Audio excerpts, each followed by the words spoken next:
एक mining sector में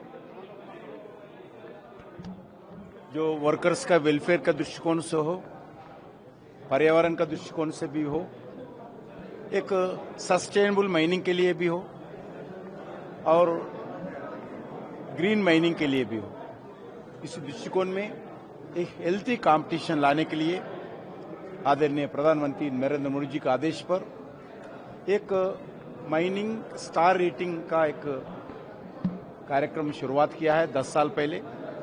आज 11th टाइम स्टार रेटिंग का आज अवार्ड्स दिया गया, क्योंकि आज देश भर में बड़ा एम्प्लॉयमेंट देने वाले सेक्टर में एक माइनिंग भी है। माइनिंग हो, कोल में हो, बड़ा संख्या में एम्प्लॉयमेंट जनरेशन होते हैं। स्टेट गवर्नमेंट्स को रेवेन्यू भी मिलता है, क्योंकि आज माइनिंग सेक्टर के द्वारा ही दुनिया में आज डेवलपमेंटल एक्टिविटी हो, अलग अलग इम्पोर्टेंट सेक्टर का जो कमी दूर करने का एक अवसर है। इसी दृष्टिकोण से एक सस्टेनेबल माइनिंग दृष्टिकोण से ये अवार्ड्स देने का कार्यक्रम किया है। आज पावर के जो बिजली उत्पादन के लिए आज भी 75% से ज्यादा थर्मल कोल आधारित जो पावर जनरेशंस के द्वारा ही आज बिजली उत्पादन होता है। और उसके साथ साथ जो क्रिटिकल मिनरल्स है, आज सेलफोन से लेकर रॉकेट लॉन्चर तक सभी जगह क्रिटिकल मिनरल्स का बहुत जरूरी है। अभी भी भारत 90% से ज्यादा 95% से ज्यादा क्रिटिकल मिनरल्स इंपोर्ट करते हैं।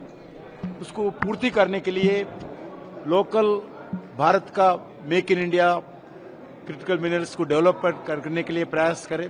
उसके साथ साथ अलग अलग विदेशों में भारत का प्राइवेट कंपनी जाइए और भारत का सरकार का PSUs जाकर क्रिटिकल मिनरल्स को माइनिंग करके भारत लाने के लिए भी प्रधानमंत्री जी लगातार प्रयास करें। अभी माइनिंग मिनिस्ट्री 2-3 कंट्रीज में अभी इस विषय पर चर्चा कर रहे, और अर्जेंटीना जैसा देश में 5 लिथियम ब्लॉक्स भारत सरकार अर्जेंटीना सरकार से बातचीत करके गवर्नमेंट टू गवर्नमेंट हम 5 ब्लॉक्स लिया है। उसका एक्सप्लोरेशन काम शुरू किया है। जल्दी ही उधर माइनिंग करके लिथियम भारत लाने के लिए प्रयास करें। वैसे ही राजस्थान में भी लिथियम ब्लॉक्स का आइडेंटिफाई किया है।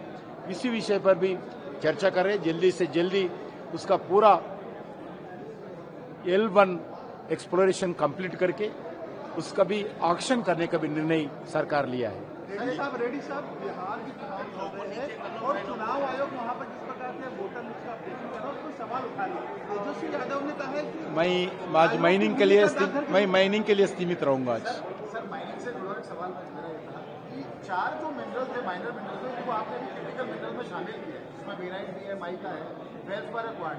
तो रिएम्बर्समेंट स्टेट को जो नुकसान होना उसका कोई सेंटर में कोई देश के हित में ही देखते हुए, क्रिटिकल मिनरल्स को देखते हुए, इससे जो आप बताए उसमें कुछ क्रिटिकल मिनरल्स भी निकल रहे, इस दृष्टिकोण से कोई माइनिंग करने वाले कंपनी को नुकसान ना हो, उससे देखते हुए हम गाइडलाइंस निकालने वाले हैं। एक सवाल हनुमानगढ़ को लेकर था सर। हनुमानगढ़ में क्रिटिकल मिनरल पोटास के ब्लॉक्स की ऑप्शन हुआ, उनमें से जो प्राइवेट कंपनी है हिंदुस्तान जिंक लिमिटेड, उनको सिर्फ 3% के मात्र उस पर ही ऑप्शन कर दिया गया, जबकि ऑल इंडिया लिमिटेड को 15% पर हुआ है सर ऑप्शन।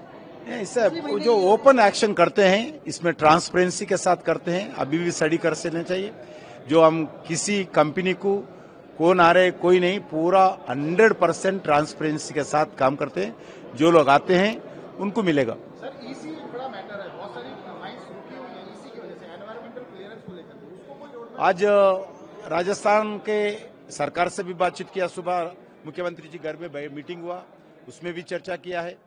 हम लगातार एनवायरमेंटल मिनिस्ट्री से, फॉरेस्ट मिनिस्ट्री से बातचीत करें और उसमें भी उनका जितने भी कंडीशंस है, कंडीशन देखते हुए जल्दी से जल्दी क्लियरेंस से देना चाहिए, ऐसा माइनिंग मिनिस्ट्री के द्वारा प्रधानमंत्री के समय चर्चा हुआ। जनवरी में एक नया गाइडलाइंस निकाला, उसके आधार पर थोड़ा स्पीडी एनवायरमेंट क्लियरेंसेस आज मिल रही है।